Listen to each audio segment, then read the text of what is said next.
Can a cat abandoned in the snow still believe in love? Maybe the harder question is this: how many quiet heartbreaks can one small heart survive before it stops waiting for kindness?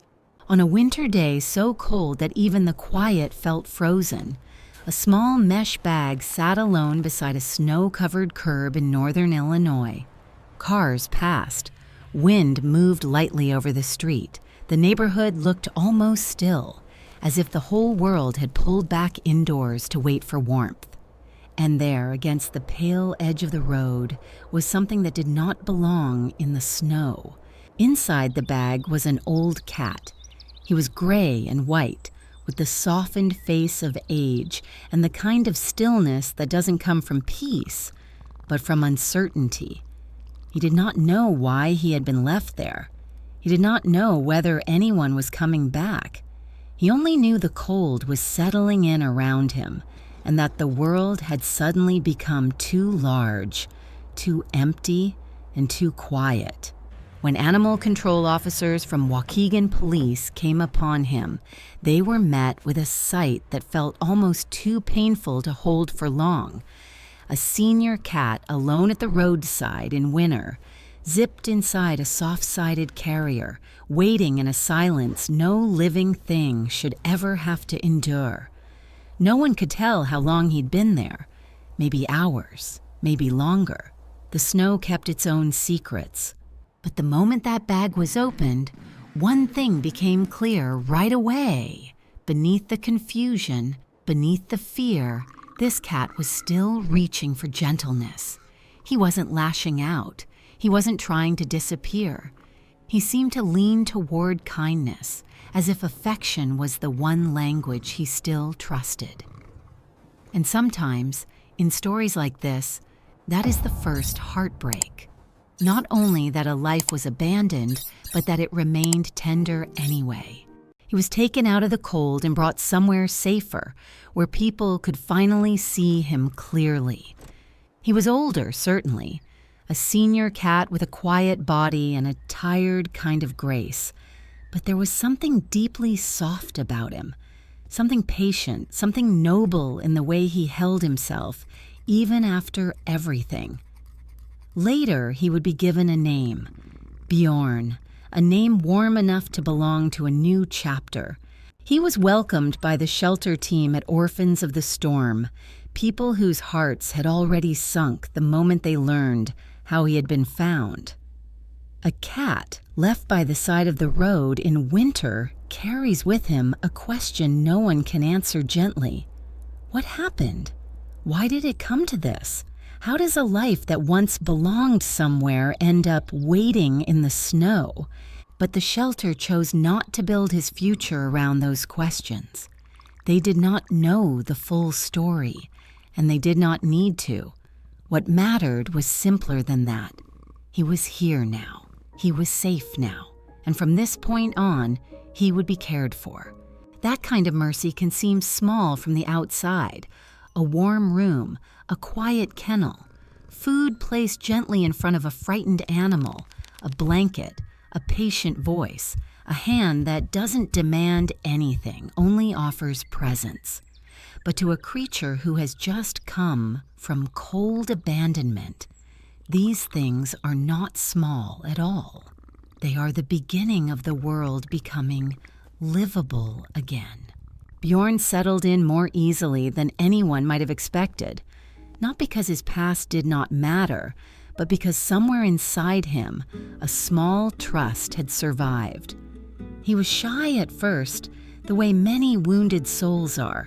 He didn't rush forward. He didn't immediately ask to be seen. But once he realized that the hands reaching toward him meant comfort, not harm, he began to soften in the most beautiful way. He would melt into touch. He would lean into affection. He would accept love with the quiet sincerity of someone who had missed it for longer than he could explain. The shelter staff quickly fell for him.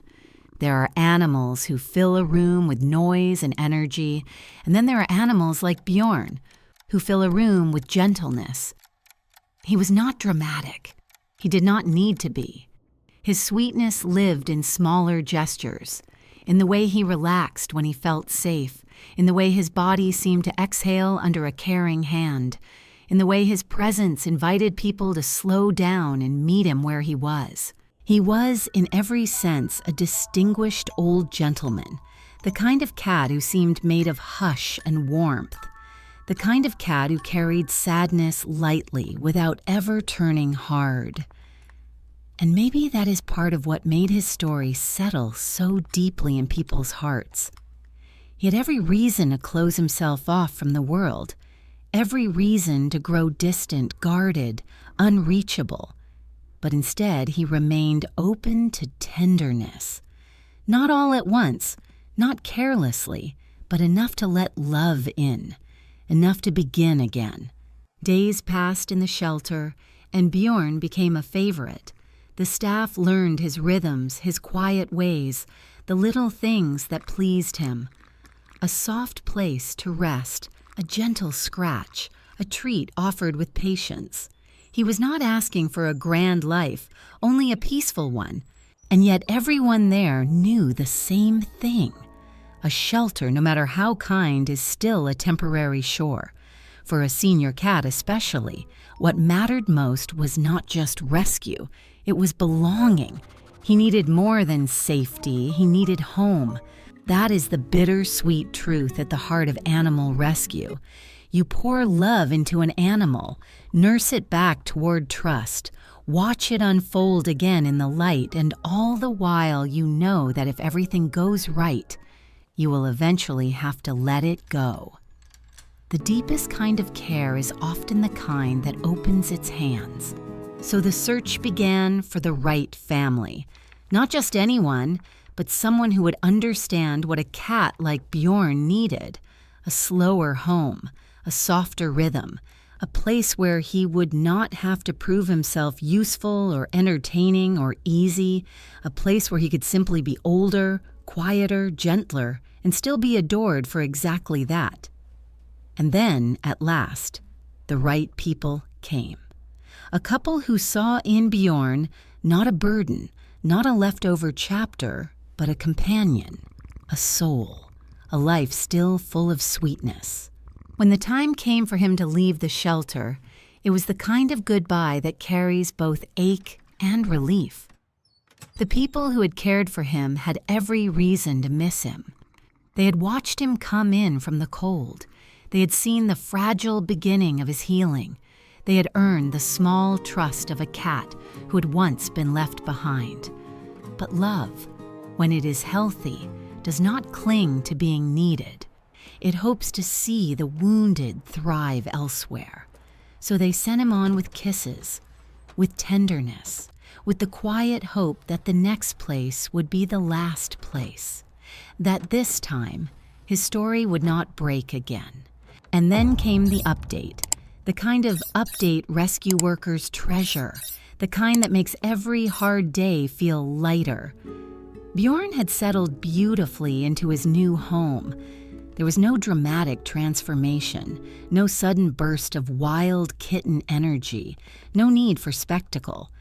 His happiness was simpler than that and somehow more moving. He became what he had always seemed meant to be, a mellow house cat with soft routines, favorite resting places, and humans who delighted in his every small habit. He loved to cuddle. He loved to nap almost anywhere in the apartment. He loved curling up in a large wooden tray on the coffee table, turning it into his own tiny throne, as if he had quietly decided that after everything, he had earned the right to choose comfort wherever he found it. And perhaps he had. There was something profoundly healing about imagining that scene. A cat, once found zipped inside a bag on the side of a winter road, now asleep in a warm apartment, tucked into the ordinary safety of domestic life. No snow, no waiting, no roadside silence. Only the soft passage of hours in a home that had made room for him. It is easy to think of rescue as one dramatic moment, the discovery, the saving, the before and after, but often the truest rescue happens later, in the calm that follows.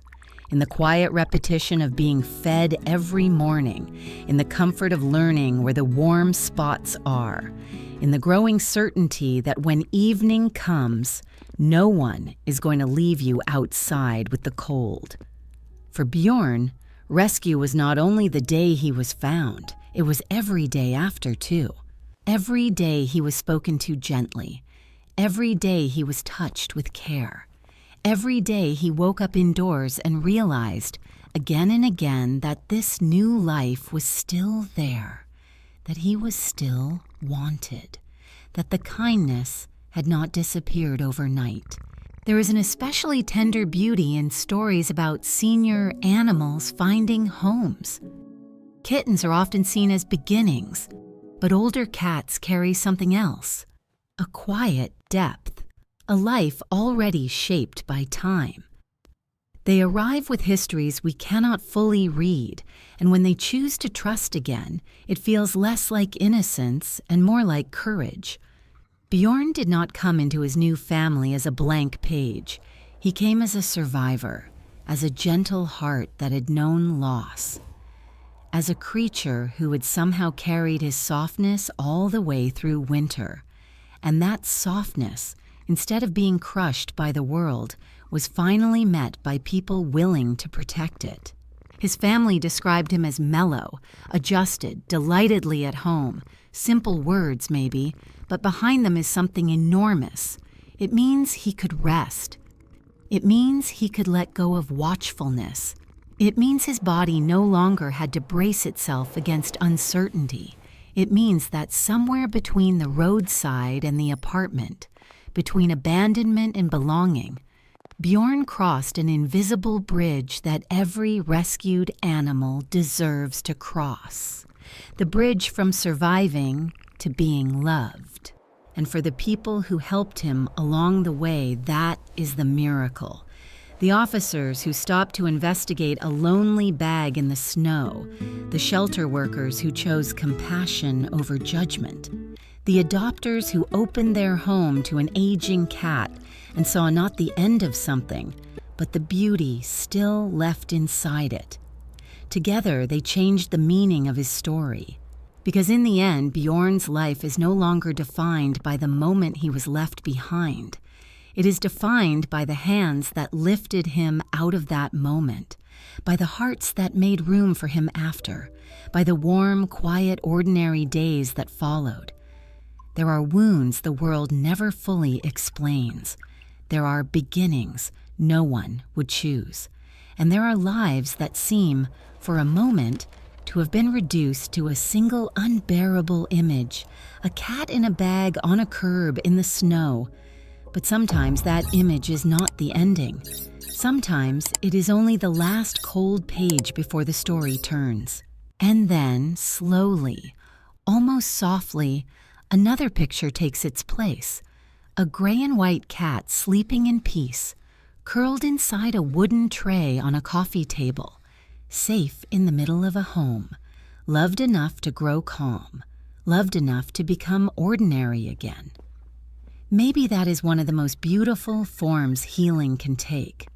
Not a grand triumph, not a dramatic reversal, just the return of simple things that should never have been taken away in the first place. Warmth, rest, trust, the gentle rhythm of being cared for without fear. For Bjorn, winter did not get the final word. Neither did abandonment. What remained, in the end, was something quieter and stronger than both. A second chance, a soft place to land, and the kind of love that asks for nothing more than your presence, then spends the rest of your life making sure you never have to wait in the cold again. Sometimes healing does not arrive with noise. Sometimes it comes as a warm room, a quiet nap, and the slow return of trust. For hearts that have been left in the cold, love may arrive late, but it can still feel like home. If Bjorn's story stayed with you, share how it made you feel in the comments. And if you believe in gentle second chances like this one, please like the video and subscribe for more quiet, heartfelt stories.